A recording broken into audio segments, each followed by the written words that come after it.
요엘 1장 2절부터 4절 말씀. 늙은 자들아 너희는 이것을 들을지어다. 땅의 모든 주민들아 너희는 귀를 기울일지어다. 너희의 날에나 너희 조상들의 날에 이런 일이 있었느냐. 너희는 이 일을 너희 자녀에게 말하고 너희 자녀는 자기 자녀에게 말하고 그 자녀는 후세에 말할 것이니라. 팥중이가 남긴 것을 메뚜기가 먹고 메뚜기가 남긴 것을 너치가 먹고 너치가 남긴 것을 황충이 먹었도다. 아멘. 갈수록 사람들 마음이 딱딱해져갑니다. 묵은 땅이 더 묵은 땅으로 변해가고 하나님의 메시지를 우리가 들어도 깨달음이 둔해져가고 또 삶은 잘 변화되어져 가지 않고 예수님의 씨 뿌리는 비유를 보면 말씀의 씨앗은 동일합니다.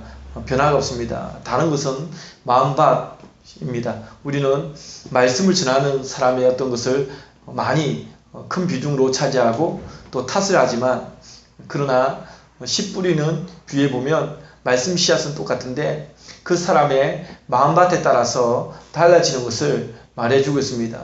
말씀의 씨앗이 심겨져서 마음밭에 열매를 맺으려면 무엇이 필요한가? 좋은 땅, 옥토와 같은 땅으로 묵은 땅이 갈아엎어져야 된다.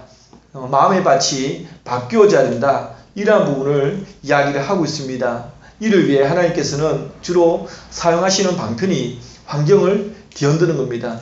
환경이 바뀌지 않으면 사람들의 가치관은 늘 그대로입니다. 그래서 참 하나님께서 우리를 변화시키고 우리를 바꾸기 위해서는 그 환경을 뒤흔드는 거죠. 지각 변동을 일으키는 겁니다. 우리의 멘탈에 붕괴, 멘붕이 일어날 정도로 흔들어 버리죠. 그래야 비로소 사람들은 이전에 생각하지 않았던 것들을 다시 한번 생각해 볼 수 있는 기회를 갖게 되기 때문에 원래 그대로 있는 상태에서는 변화가 없죠.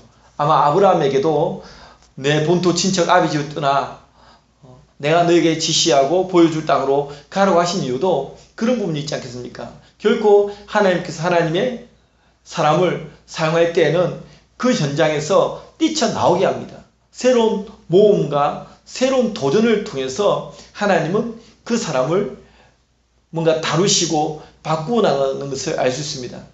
하나님께서 크게 쓰시기 위해서는 넓고 깊게 파지 않고서는 하나님께서 서지 않는다는 사실을 우리는 기억해야 됩니다. 그러니까 편하게 하나님 앞에 쓰임받을 생각은 버려야 됩니다.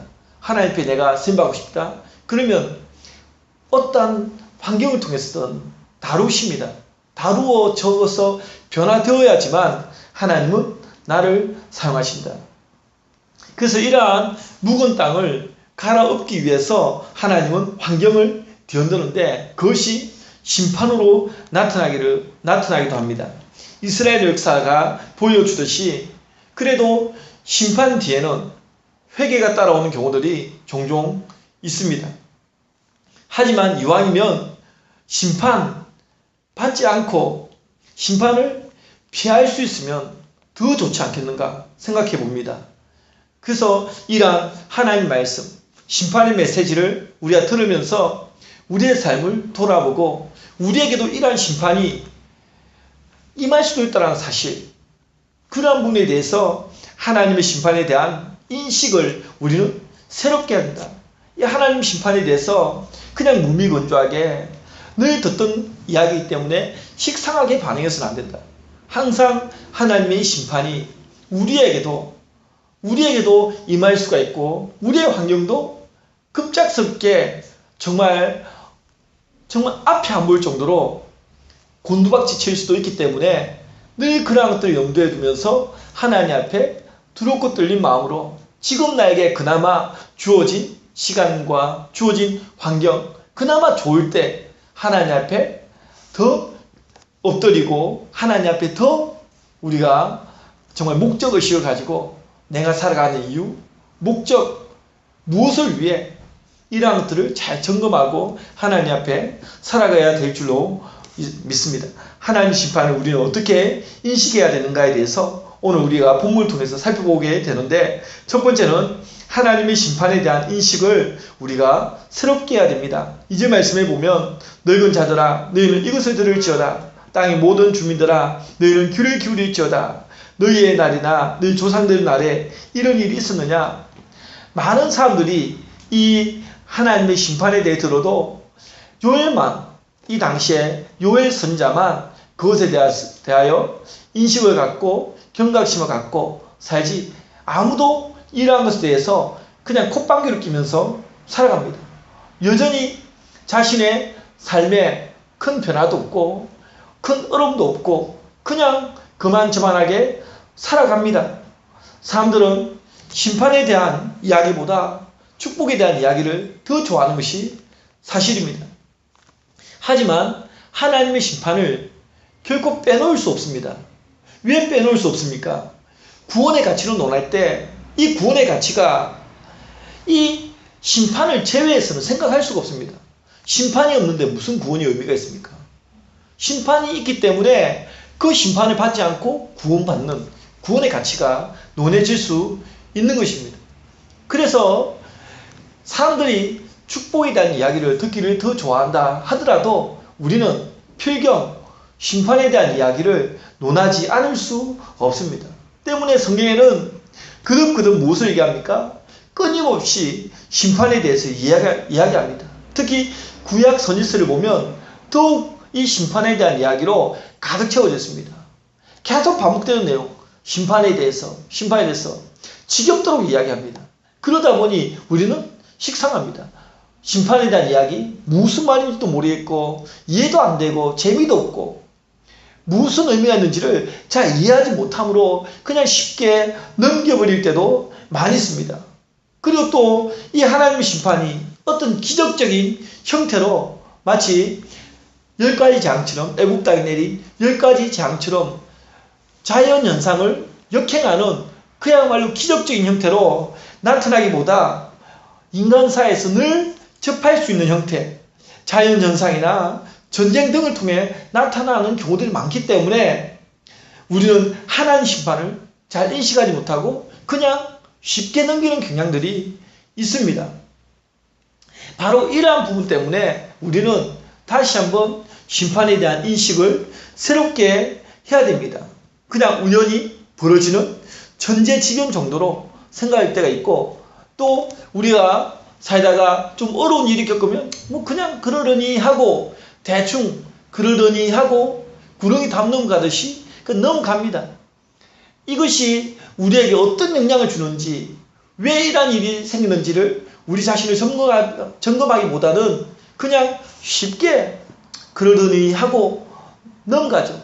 이것이 바로 묵은 땅의 모습입니다. 묵은 땅이고 우리의 심령이 강팍해져가고 굳어져가는 그러한 모습입니다. 오늘 이 요엘서의 당시 메뚜기 재앙은 지난주에도 얘기했다시피 중건동 지역에 흔히 볼 수 있는 일이었습니다. 하지만 하나님께서 심판으로 말씀하시는 이 메뚜기 재앙은 단순히 천재지변에 의한 재앙이 아니었다는 사실이죠. 이를 알려주기 위해서 하나님께서는 요엘을 통해 인생 경험이 많은 늙은이들, 늙은 자들, 그리고 땅의 모든 주민들, 이들을 부릅니다. 그래서 2절에 보면 늙은 자들아 이렇게 부릅니다. 그리고 또 땅의 모든 주민들아 이렇게 부릅니다. 그래서 그들에게 주의를 환기시킵니다. 특히 이 늙은 자들은 많은 경험들을 했습니다. 어릴 때부터 살아오면서 메뚜기 피해를 많이 경험했습니다. 메뚜기 재앙에 대해서 경험했습니다. 하지만 이러한 부분에 대해서 과연 이런 일이 과거에 있었느냐, 현재에 있었느냐라고 말할 정도로 이러한 질문을 통해서 과거, 현재를 동두어서 이 메뚜기 재앙은 지금까지 본 것과는 다른 그러한 재앙이다. 그렇기 때문에 이것은 그냥 천재지변에 의해서 벌어지는 재앙이 아니라 하나님의 심판에 의한 재앙이라는 사실을 가르쳐주고 있습니다. 하나님의 심판도 인간사에서 늘 보일 수 있는 그러한 자연현상을 통해서 심판하는 경우들이 많이 있습니다. 또 전쟁도 그렇습니다. 우리가 하나님의 심판이라고 꼭 기적적인 그런 것만이 아닙니다.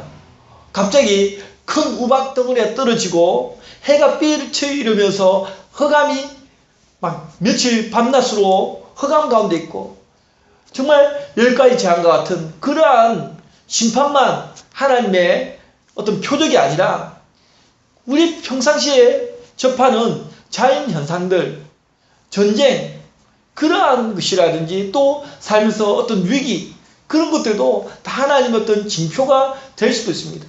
단 하나님께서 주시는 징표, 심판은 일반 천재지변에 의한 그런 규모와는 차원이 다른 정말 깨닫게 하기 위하여 그냥 궁지까지 몰아넣는 그러한 심판이라는 사실을 우리에게 보여주고 있는 겁니다. 이러한 하나님의 심판에 대해서 우리는 경각심 가져야 되고 인식을 새롭게 해야 됩니다. 두렵다는 마음을 가져야 됩니다. 의도적으로라도 내 마음에 하나님의 심판에 대해서 두려움이 없다면 두려워해야 됩니다.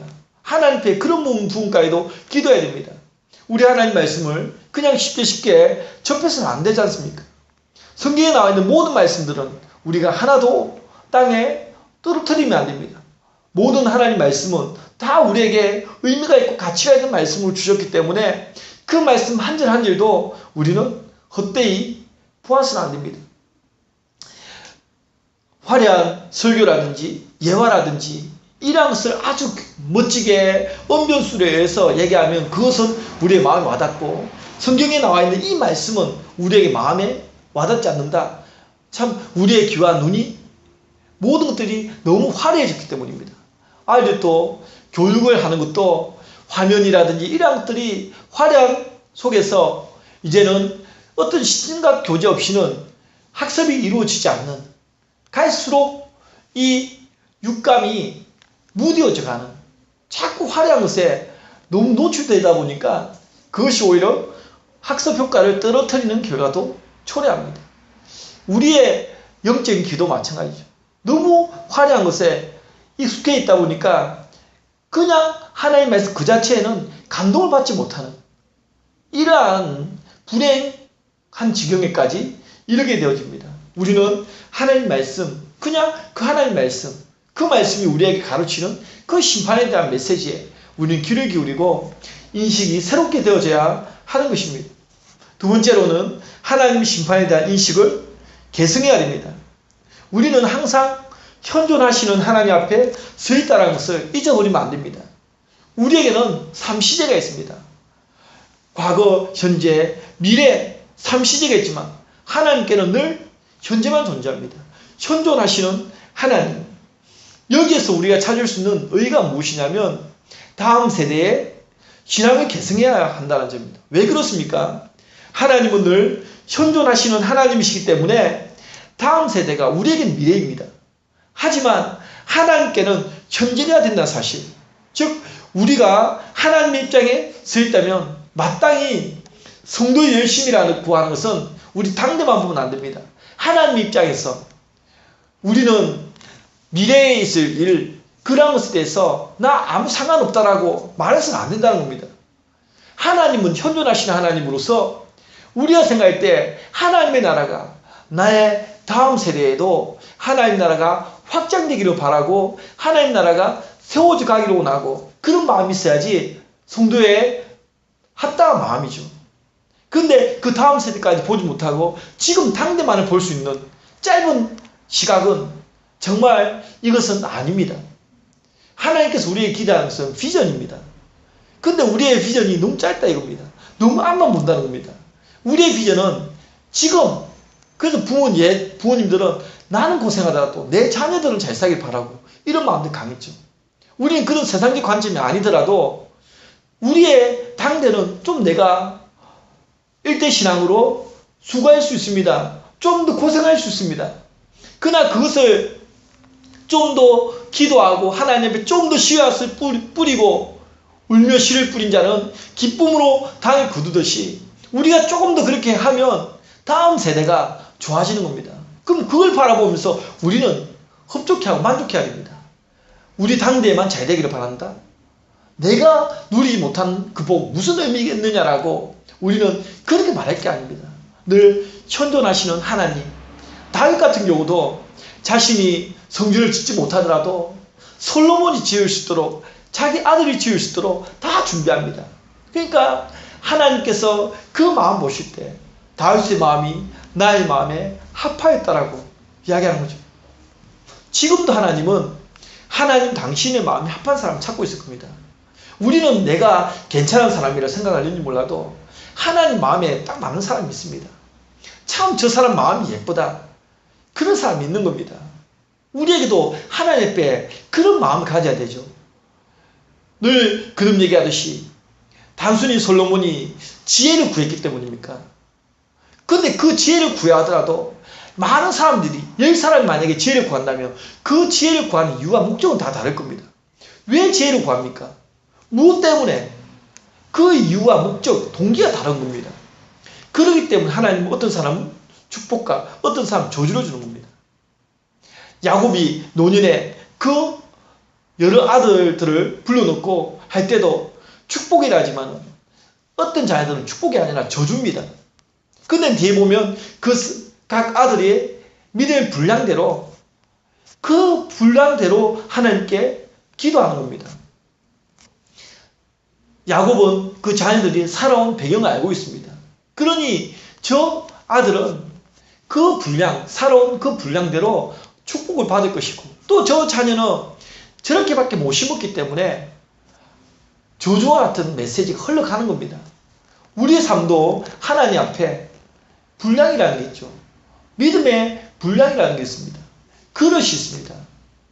그 그릇으로 하나님 우리를 또 저울질하면서 살펴보시는 겁니다.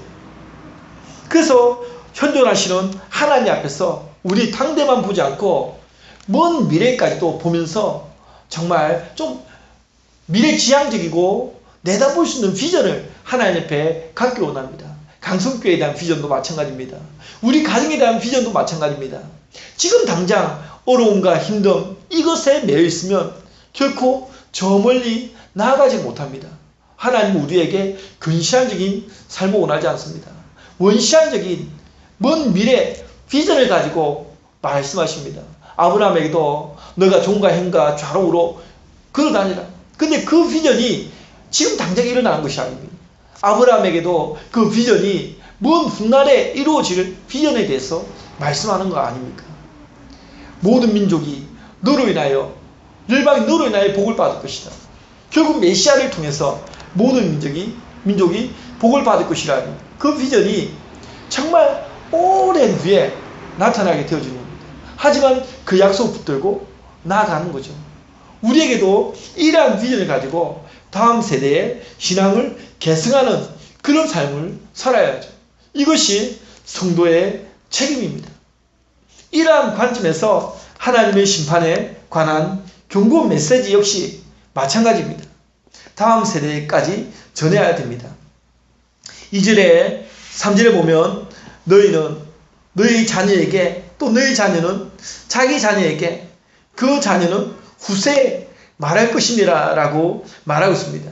너희는 이 일을 너희 자녀에게 말하고 너희 자녀는 자기 자녀에게 말하고 그 자녀는 후세에 말할 것이니라. 계속 대를 이어서 말이라는 겁니다. 가르치라는 겁니다. 앉았을 때라든지 일었을 때라든지 언제든지 특히 여기서는 하나님의 심판에 대한 이 메시지를 가지고 전해야 한다라고 말하고 있습니다. 하나님의 심판은 결코 당대에만 적용되는 것이 아닙니다. 이 땅이 존재하고 있는 한 하나님의 공의는 지속됩니다. 영원히 지속됩니다. 하지만 하나님의 뜻은 언제나 동일합니다. 에스겔 18장 32절에 보면 죽을 자가 죽는 것도 내가 기뻐하지 아니하노니 마땅히 죽을 자, 악인들, 죄인들 그러한 자들까지도 하나님은 죽는 것을 내가 기뻐하지 아니한다. 이렇게 말씀하고 있습니다. 모든 민족이 하나님의 심판에서 벗어나기를 원하십니다. 때문에 시대마다 경종을 울릴 하나님의 사람이 필요하죠.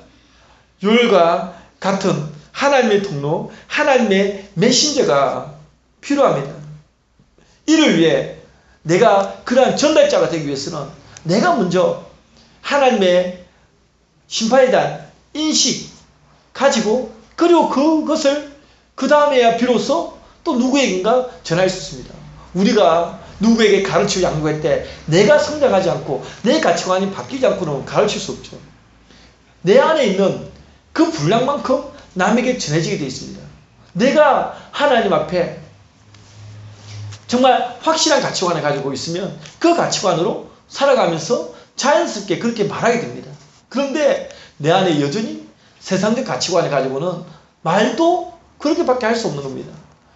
때론 하나님 앞에 신령하게 정말 은혜롭게 살아가는 그런 분들과 대화는 분명 다릅니다.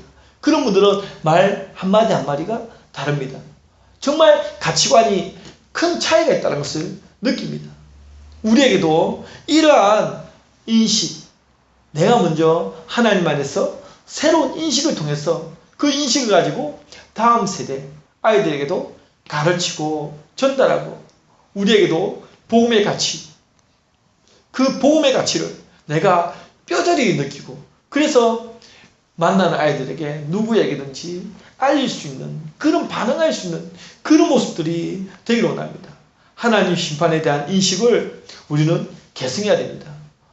그 전에 내가 먼저 이러한 인식을 가지고 살아가야 된다는 사실을 우리는 그것을 놓칠 수가 없습니다. 마지막 세 번째로는 하나님의 심판에 대한 경각심을 가져야 됩니다. 하나님의 심판에는 다양한 도구들이 활용될 수 있습니다. 사무엘하 7장 14절 말씀에는 만일 죄를 범하면 내가 사람의 매와 인생의 채찍으로 징계하려니와 사람의 매와 인생의 채찍으로 징계할 수 있습니다. 또한 본문에서처럼 메뚜기와 같은 도구로 징계할 수도 있습니다. 대체적으로는 우리가 어려움 당할 때 사람의 매, 인생 채찍으로 어려움 당할 때가 많이 있습니다. 정말 사람으로 인해서 괴롭힘 당할 때가 많이 있습니다. 모두가 내 마음 같지가 않습니다. 그런데 사람들은 어쨌든 정말 우리가 소금의 맛을 잃어버리고 밝은 등불이 되어야 되는데 그 빛을 잃어버렸을 때 하나님께서는 이방 나라를 통해서 그런 사람을 통해서 정말 괴롭게 하신다. 성경에서도 계속 그런 부분이 있지 않습니까? 에스겔서에서도 여러 왕들, 애굽의 바로느고 또한 바벨론의 느부갓네살 왕 그런 열국에 의해서 짓밟힘을 당하고 어려움을 당합니다.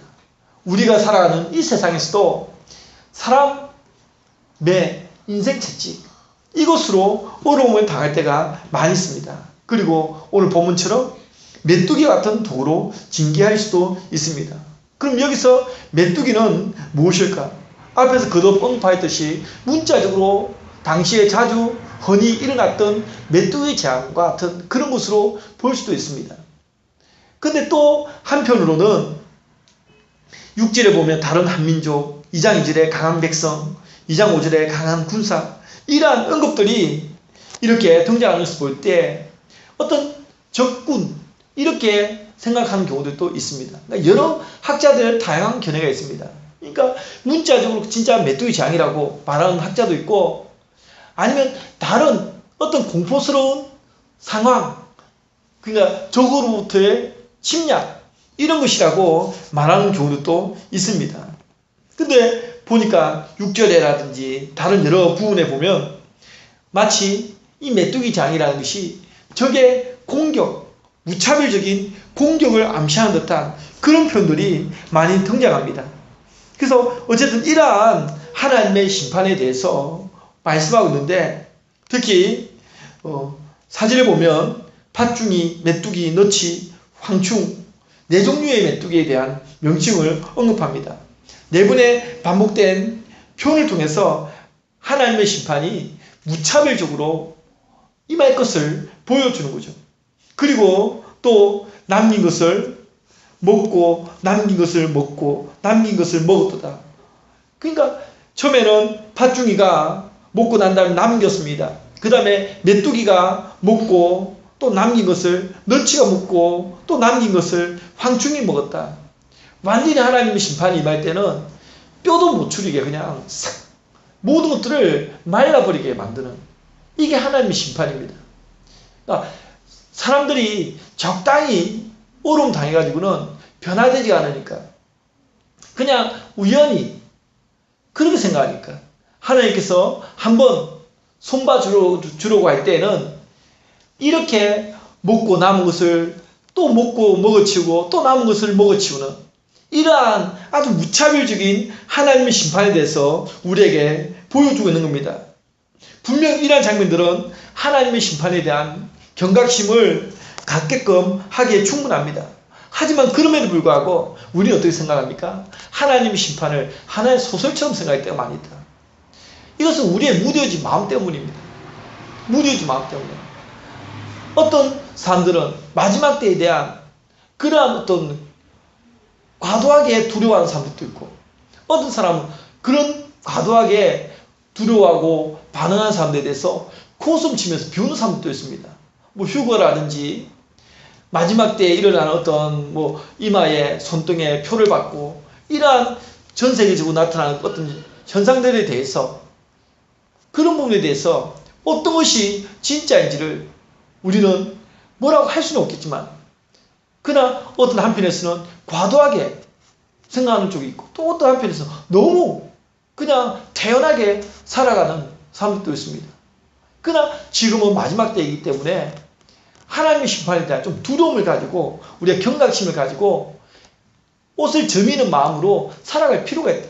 너무 안일하고 너무 편안하고, 예수님께서 오시는 그때에도 분명히 평안하다 평안하다 할 그때에 불현듯 임하는 겁니다. 너무 여유 부리는 그런 삶 때문에 앞으로 더 나아가지 못하는 경우도 또 많이 있습니다. 적당한 긴장감, 적당한 스트레스, 이러한 것들이 있어야 목표의식을 가지고 하나님 앞에, 정말 하나님 앞에 섰을 때 계산하고 하나님 앞에 그렇게 할 때, 계산할 때 상급을 받을 것이라는 그런 마음을 가지고 살아야 되는데 너무 여유가 있다. 예수님께서 재림하신다고 한 지가 언젠데 아직도 재림하지 않으시니까 너무 막연히, 너무 여유있게 우리가 살아갑니다. 정말 뭔가 긴장감이 있어야 되는데 그 긴장감이란 나사가 풀린 듯한 삶을 우리는 살아갑니다. 소설처럼, 정말 없는 이야기를 하는 것처럼. 그래서 하나님의 말씀의 권위도 땅에 떨어지고 설교자의 권위도 떨어지고 그냥 아무렇지 않게 생각합니다. 우리는 하나님의 심판에 대한 경각심이 분명 필요합니다. 근데 이것이 그냥 가져야지 한다고 가져지는가? 안 가져집니다.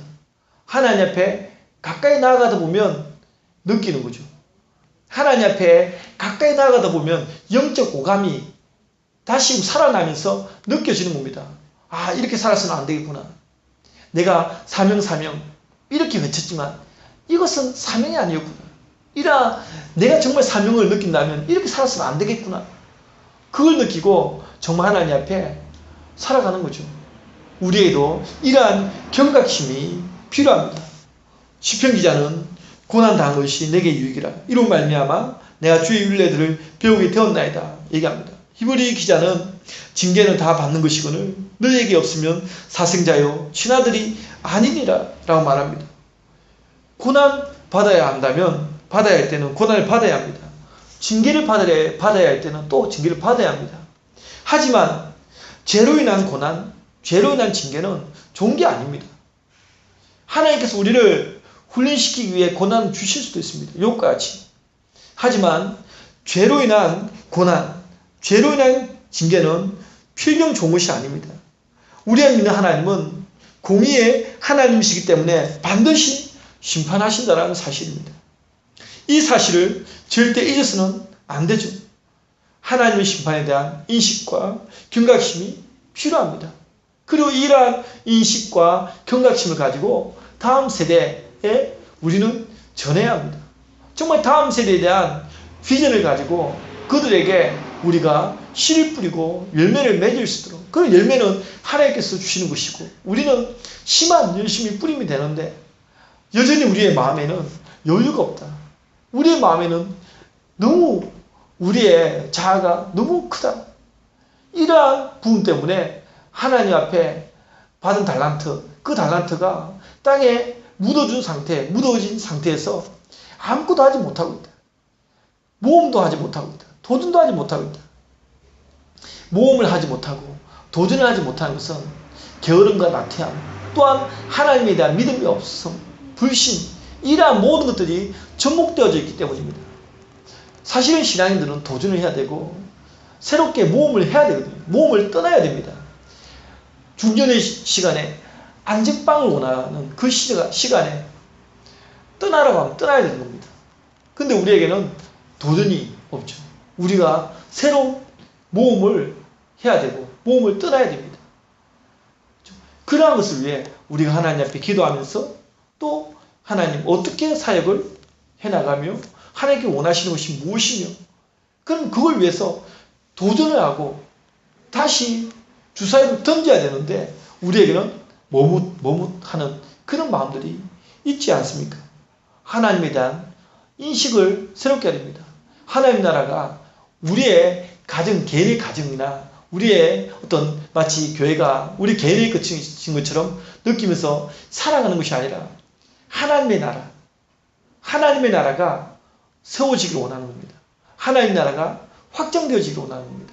하나님의 나라가 다음 세대까지 계속적으로 개성되어져 나가는 것입니다. 이러한 걸 위해 지금 내가 어떠한 삶을 살아야 되는지를 하나님 앞에 물어봐야 되겠죠. 그럼 하나님께서 우리에게 깨닫게 하실 것이고 그러한 삶을 위해서 우리가 가치 있는 의미 있는 삶을 살도록 그렇게 인도하실 것입니다. 또한 그렇게 살다 보면 우리의 하루하루가 정말 여유있게 살 만한 시간이 아닙니다. 하나님 앞에 부지런하고 성실하고 바쁘게 정말 하나님의 영광을 위해서 정말 아까운 시간들을 하나님 앞에 드리며 살아가지 않겠습니까?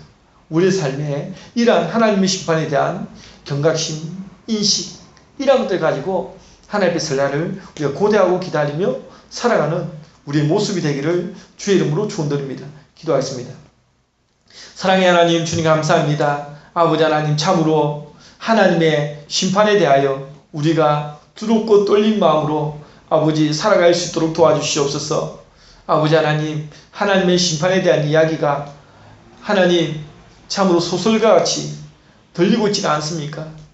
아버지 하나님 우리의 묵은 땅이 너무도 무거운 땅이 되어서 하나님의 말씀에 반응이 없는 우리의 모습이 아닙니까? 아버지 하나님 참으로 우리의 마음밭이 옥토와 같이 좋은 땅으로 기경되어져서 하나님의 말씀이 우리의 심령에 새겨질 때마다 깨달아지고 또 그 깨달아진 대로 살아갈 수 있도록 인도하여 주시옵소서. 아버지 하나님 주님 정말 우리의 삶이 고쳐져 가기를 원합니다. 하나님 앞에 날마다 새로워져 가기를 원합니다. 다음 세대를 또한 세우기를 원합니다. 하나님 우리의 정말 성품을 주께서 날마다 다루어 주시고 하나님 정결하게 해주셔서 하나님 보시기에 아름다운 그릇으로 하나님 정말 축복된 그릇으로 세워주시옵소서. 주님 우리 강성교회를 축복하여 주시고 모든 성도가 하나님 말씀 앞에 바르게 설 수 있도록 인도하여 주옵소서. 주님 감사합니다. 모든 걸 주께 감사드리오며 예수님 이름으로 기도합니다. 아멘.